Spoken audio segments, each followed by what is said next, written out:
Olá a todos, então vamos continuar nosso estudo de Provérbios. Oremos. Senhor Deus e Pai, muito obrigado pelo dia, pela vida, pela Tua Palavra. Obrigado por tudo que o Senhor fez e faz por nós. Perdão pelos pecados, Pai. Suplicamos o Teu Espírito a estar agora entre nós, nos dando o entendimento, o discernimento da Tua Palavra.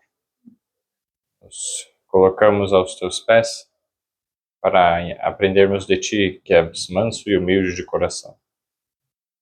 Dá-nos o descanso para as nossas almas, que é somente em Ti. Ensina-nos a respeito dos Teus mandamentos, dá-nos a força necessária para colocá-los em prática, em nome de Jesus. Amém. Então, continuando aqui nosso estudo de Provérbios, ainda com base no tema dos mandamentos, seguindo de onde nós paramos na última vez, a segunda parte da análise do conceito do que Deus entende por mandamento, no hebraico mitzvah, que é a concordância Strong H 4687. Mitzvah. Então, continuando, Deuteronômio capítulo 30 agora. Deuteronômio 30, os versos 6, depois 8 a 10. Aí nós vamos analisar e depois tem uma outra parte. Deuteronômio 30, verso 6. O Senhor teu Deus circuncidará o teu coração e o coração de tua descendência para amares ao Senhor teu Deus com todo o teu coração e com toda a tua alma, para que vivas. Então, ó, esse é o contexto em que Deus está falando agora, que vai entrar a parte dos mandamentos. E aí, verso 8. Converter-te-ás, pois, e darás ouvidos à voz do Senhor e cumprirás todos os seus mandamentos, que hoje te ordeno. Então, é o trabalho que Deus faz no nosso coração, nos habilita a amar a Deus e a guardar todos os mandamentos, a cumprir eles.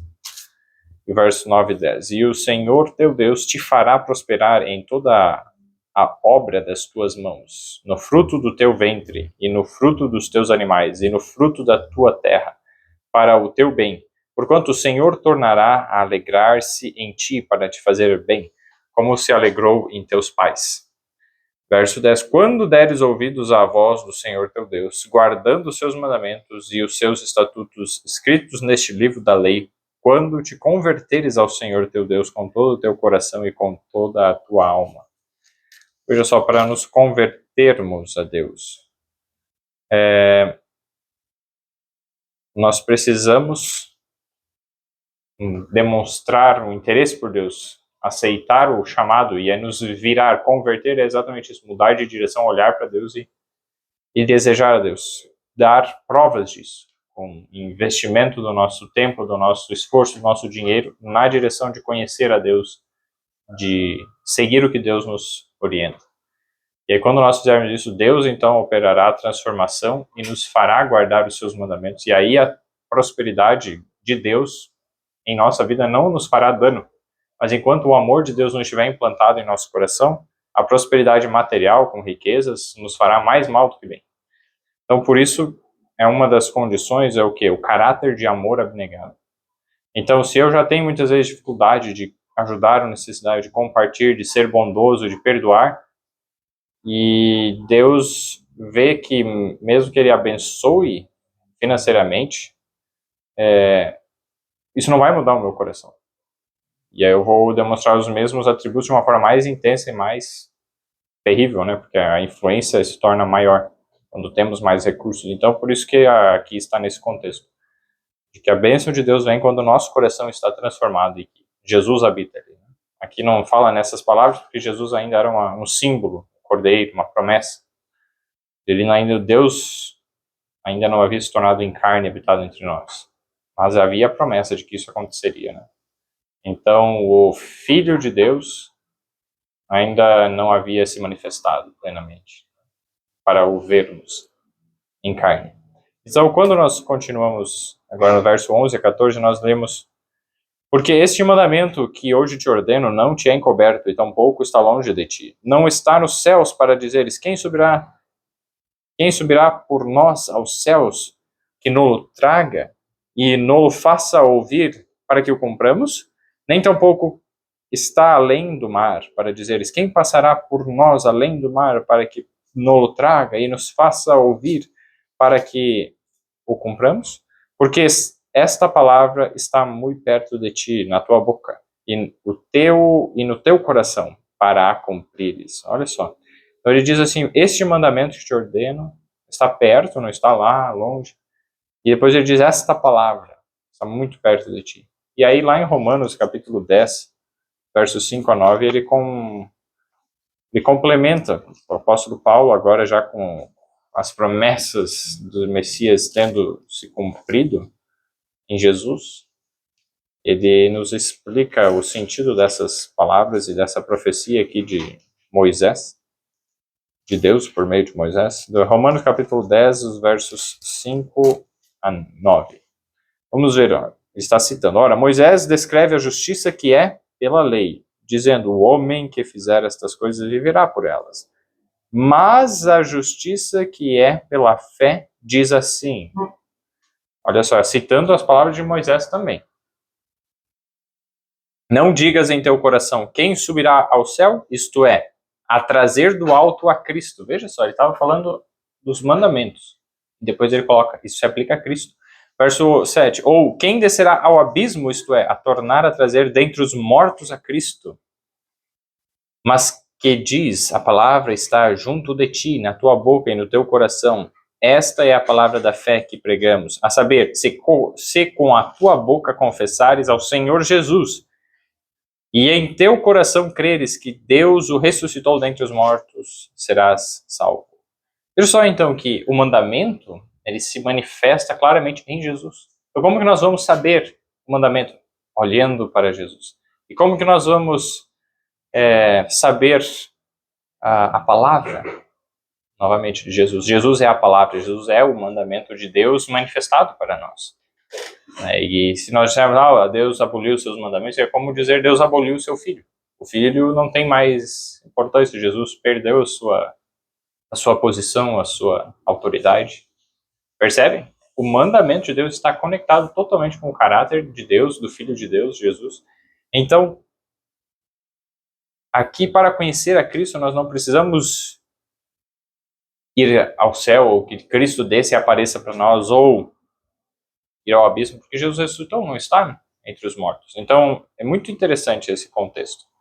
E os mandamentos de Deus, então, revelam Cristo. Esse é um dos versos-chave aqui, Deuteronômio capítulo 30, os versos, ali desde o verso 6, os 8 a 10, 11 a 14, eles mostram esse contexto, falando a respeito da lei, do mandamento, e que é conectado a Jesus. E essa é a justiça que vem pela fé, e é receber essa operação da graça no coração. Moisés já falava disso, mas de uma maneira ainda não tão clara, porque o povo não estava preparado, ainda não havia um entendimento de como é que seria, e Deus respeitou essa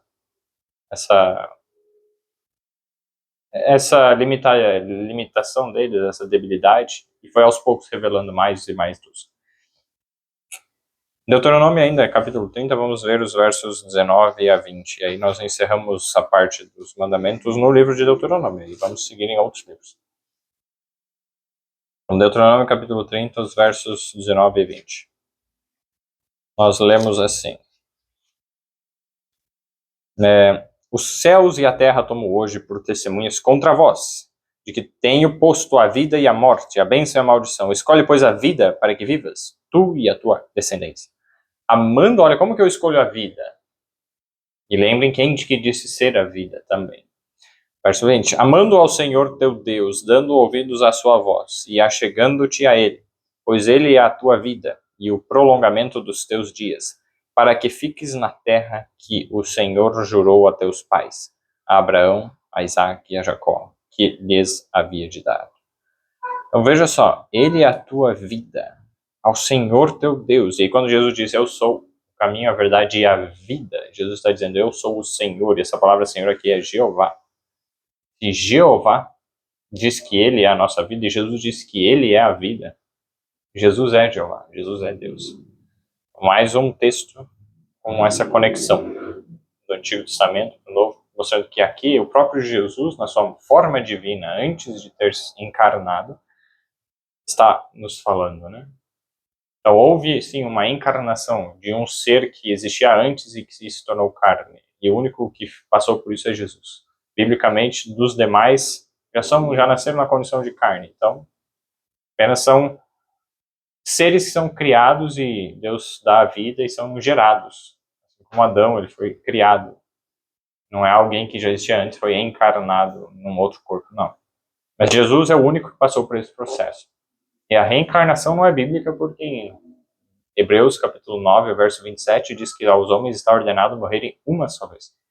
Vindo depois disso o juízo. Então, o juízo vem após a ressurreição.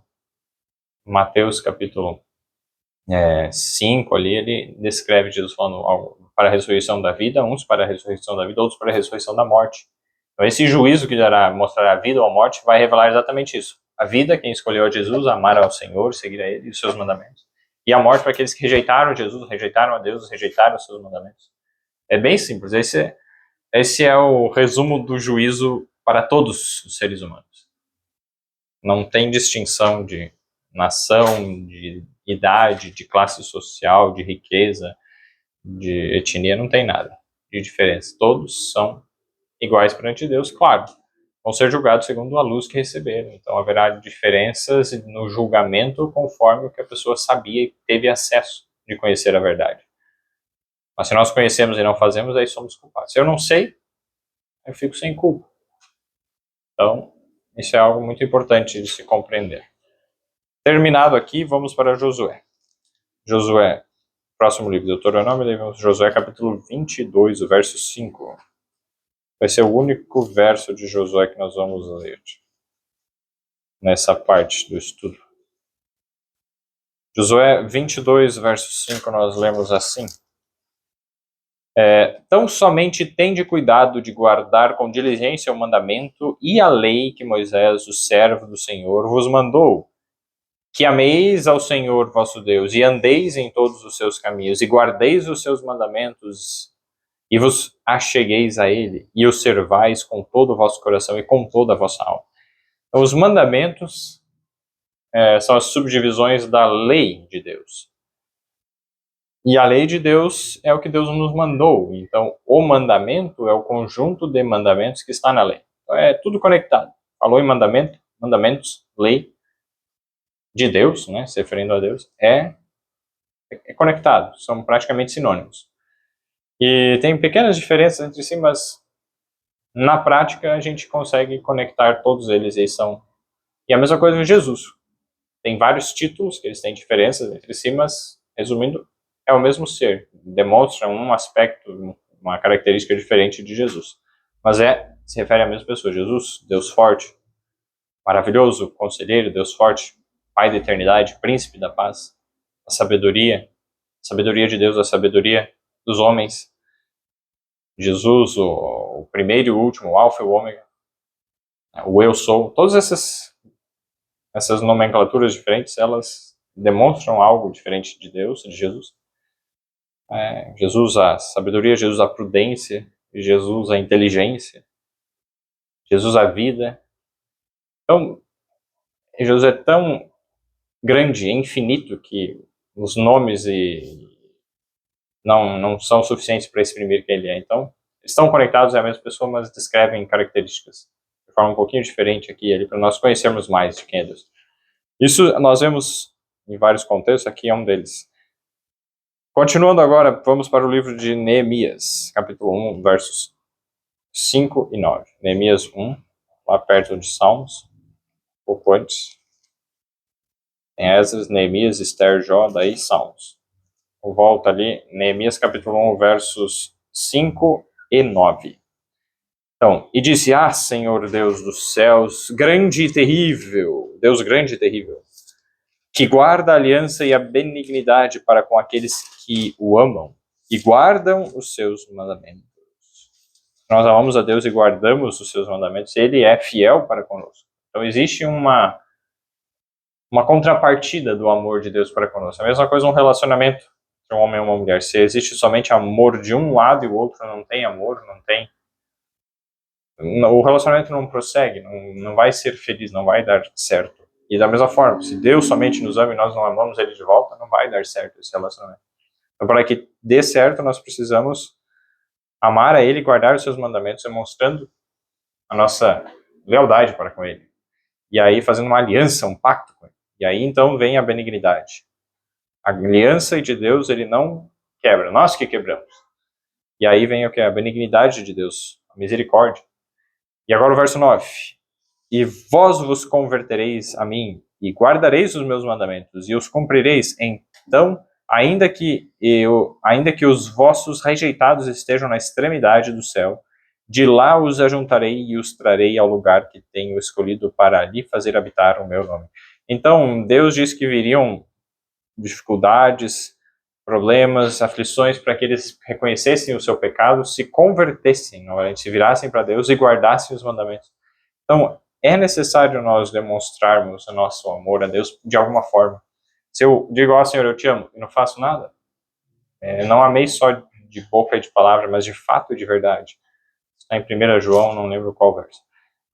Mas a questão aqui é a mesma coisa com Deus. Não podemos somente, Senhor, eu te amo, e aí eu não faço nada. Um relacionamento também. Falar que é uma outra pessoa e não fazer nada, não fazer nenhum sacrifício, não demonstrar amor de forma prática, não é amor verdadeiro.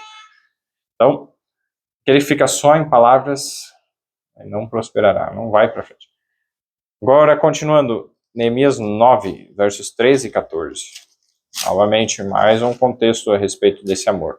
9, desse mandamento, na verdade, que é o amor de Deus, que ele quer que tenhamos. Neemias 9, 13 e 14. E sobre o monte Sinai desceste e dos céus falaste com eles, e deste juízos e retos, e leis verdadeiras, estatutos e mandamentos bons. Olha a palavra, mandamentos bons. Verso 14. E o teu santo sábado lhes fizeste conhecer, e preceitos, estatutos e leis lhes mandaste pelo ministério de Moisés teu servo. Então, o que Deus deu para o povo de Israel era muito bom, especialmente o santo sábado dele, ele deu a conhecer. Deus não criou o sábado com o povo de Israel, não. Como era alguém que se tornou muito próximo de Deus e Deus teve intimidade, ele disse, eu vou te mostrar algo muito especial, que é para o teu bem, o sábado. Então o sábado é para todos aqueles que desejam ter intimidade com Deus, ser próximos de Deus. Quem não deseja, esqueça do sábado. E aí vai ter todas as maldições caindo sobre ele, não porque Deus seja mau, mas porque quanto mais nos afastamos de Deus, mais frios, egoístas nós nos tornamos, e aí se torna um caos a nossa vida. Então Deus ele nos oferece um caminho de vida. Nós rejeitamos, e parte desse caminho de vida reconhece, existe o reconhecimento de que Deus é o Criador, e o sábado entra como esse distintivo, para que saibamos que Deus o Senhor é o nosso Deus. Então, continuando agora no Salmo, capítulo 19, verso 8. Veja só o que Deus fala a respeito dessa lei, que está conectado com os mandamentos. Né? Salmo 19, verso 8.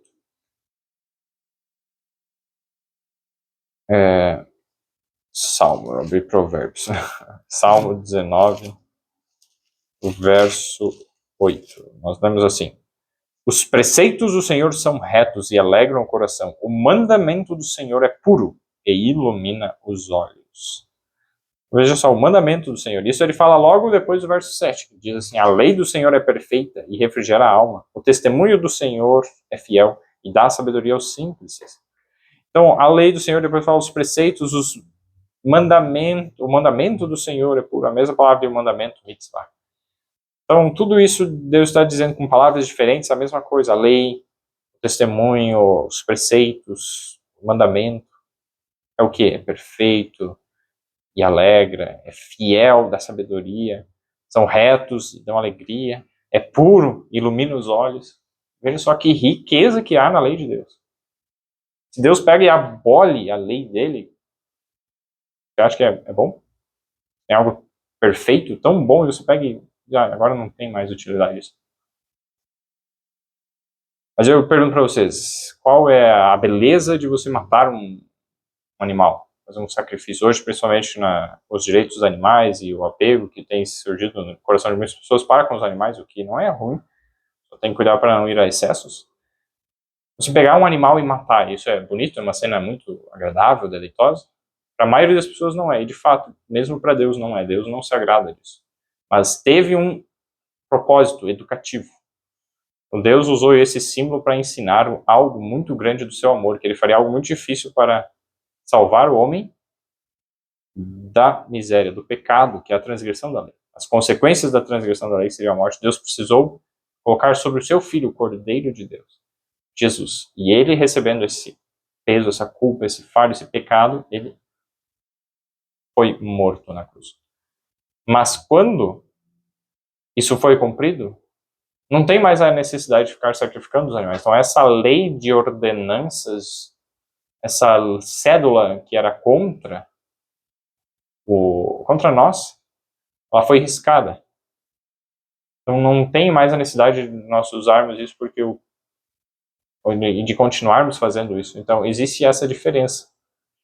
Aquilo ali demonstrava, essa simbologia, esses rituais demonstravam melhor o plano da salvação, o caráter de Deus, mas não eram coisas assim imutáveis que Deus gostaria que continuasse fazendo para sempre. Então por isso Deus deu por um tempo específico como esse que estávamos falando, né? O povo já tinha dificuldade de entender, então Deus usa símbolos ali para ajudá-los a entender.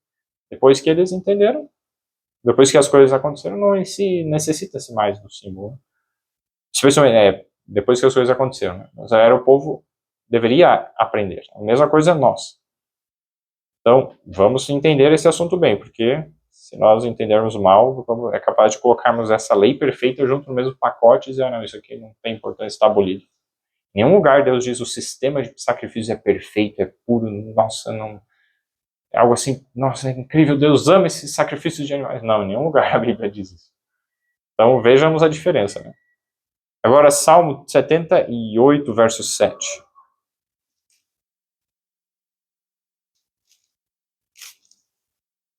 No 78, 7, Salmo. Lemos assim. Para que pusessem em Deus a sua esperança, e não se esquecessem das obras de Deus, mas guardassem os seus mandamentos. Então, para não esquecermos as obras de Deus, devemos guardar os mandamentos. E o sábado é um dos dias principais para isso, para não esquecermos as obras de Deus. Separar um dia para não ficar na correria e não ficar pensando em trabalho, em preocupação, aquilo. Calma, descansa, fica com Deus, mais tempo com Deus, mais tempo com a família, em meio à natureza. Olhe para as obras de Deus. Esse é o propósito de Deus para o sábado. Agora, Salmo 112, verso 1. E o sábado está na lei de Deus, com esse propósito também.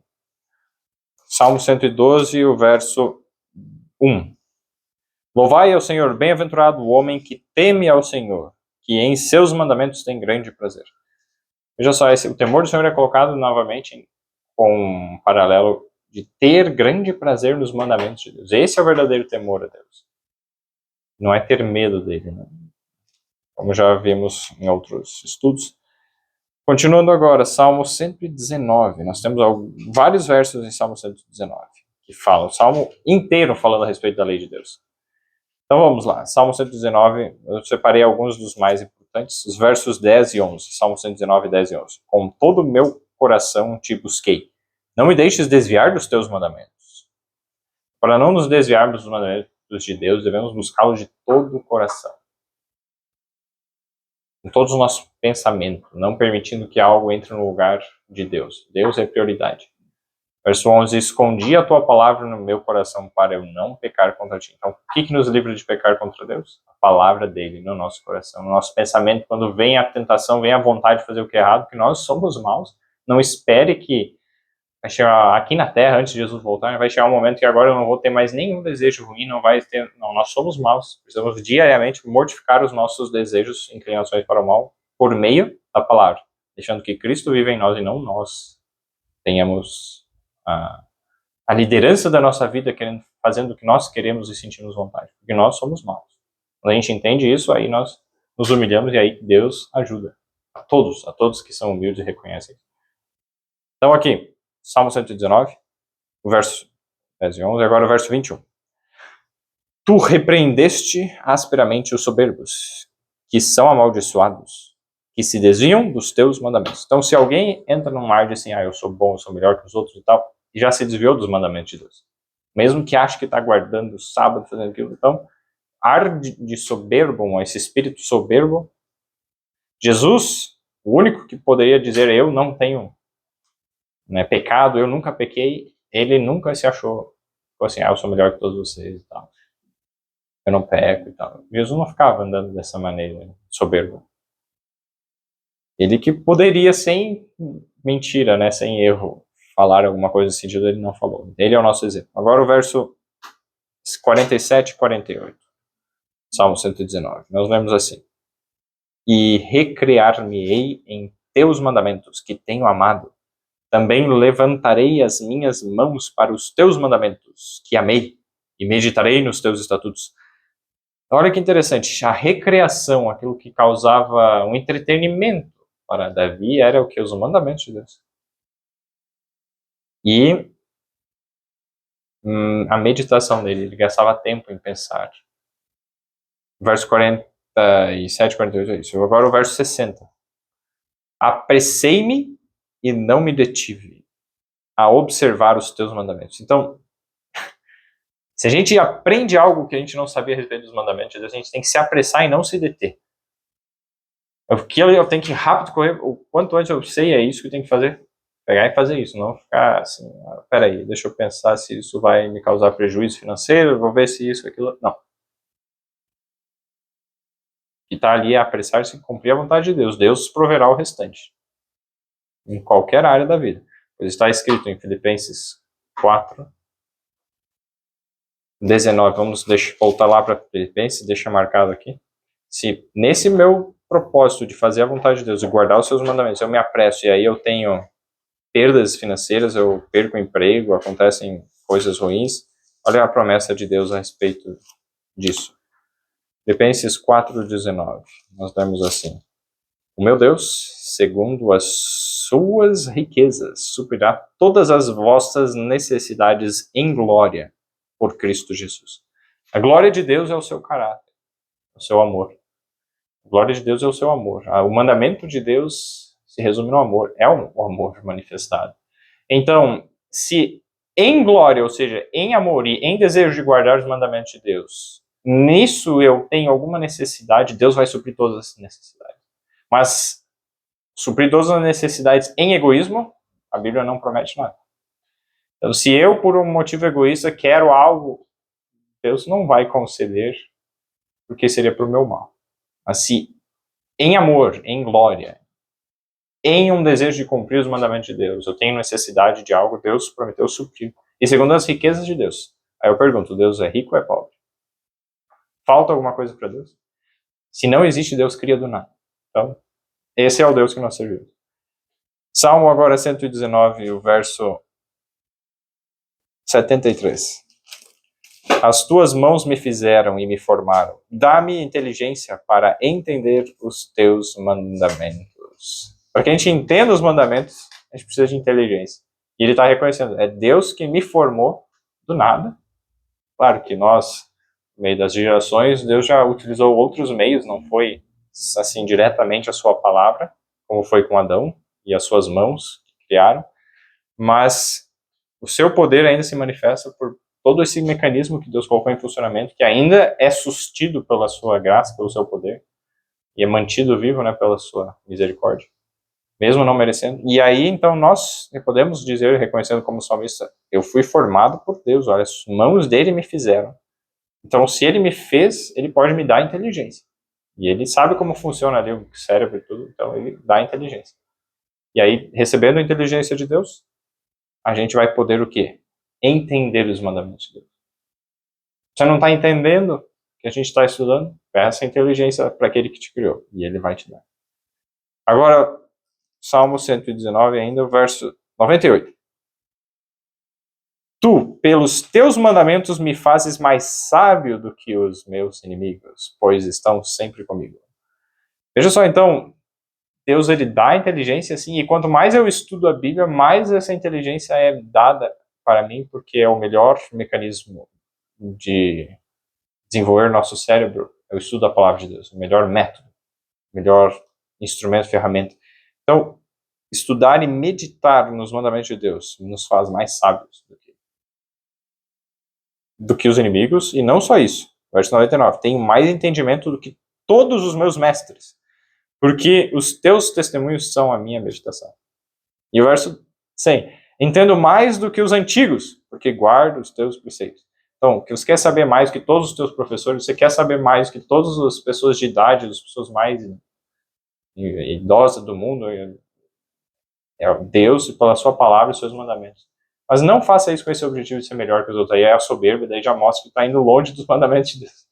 Isso é simplesmente uma constatação de um fato, que é a palavra de Deus que nos dá a sabedoria. É Jesus em nós. Então a palavra de Deus em nós vai nos ampliar as capacidades. E se eu tenho mais capacidade, eu devo continuar com um espírito de humildade para servir a outros que têm menos capacidade. Então esse é o princípio de Deus. Não para agora eu me achar melhor. Agora Salmo 119, 127, verso 127. Por isso amo os teus mandamentos mais do que o ouro, e ainda mais do que o ouro fino. Então, esse é o amor que Deus quer que tenhamos pelos seus mandamentos. Salmo 100, ainda o verso 151 agora. Depois vamos voltar para o 142. Então, 151 diz assim, ó, tu estás perto, ó Senhor, e todos os teus mandamentos são a verdade. Então, olha, todos os mandamentos são a verdade. Jesus já disse, eu sou o caminho, a verdade. Então, espera aí, os mandamentos são a verdade, Jesus é a verdade. Então, novamente, Jesus é conectado com os mandamentos. Muito interessante isso. Verso 142. A tua justiça é uma justiça eterna e a tua lei é a verdade. Se Jesus é a verdade, a lei de Deus é a verdade. Então, Jesus é a manifestação da lei de Deus, que é uma manifestação do seu caráter. Então, está tudo conectado, vejam só. Aí agora, o verso 176 para encerrarmos. É o último verso do Salmo 119. Desgarrei-me como a ovelha perdida. Busca o teu servo, pois não me esqueci dos teus mandamentos. Mesmo com tudo isso, Davi, né, tendo aprendido tanto com Deus e tal, teve momentos que ele se afastou. Somente um momento de sua vida, né, que ele se afastou feio. E aí o que ele diz? Busca o teu servo, porque eu ainda não esqueci. Ele deixou de cumprir, mas ainda não tinha esquecido. Então ele diz, eu ainda tenho desejo. A fraqueza humana que faz com que nós pequemos. A maldade que há em nós, habita em nós. Mas é Deus e a sua bondade que estão aqui manifestados na palavra de Deus. Quando essa palavra entra e vive em nós por meio do Espírito Santo, é que aí nós deixamos de seguir a maldade do nosso coração. Esse é o segredo. É isso que Deus quer que façamos. Então, queridos, nós encerramos hoje o estudo aqui. Se Deus permitir, no próximo estudo vamos prosseguir aí já com Provérbios. Provérbios e alguns outros livros ali também do Antigo Testamento, poucos, a respeito da lei. E aí, encerramos essa parte aí, vamos estudar uma outra palavra do verso lá. Vamos orar então para encerrar o estudo.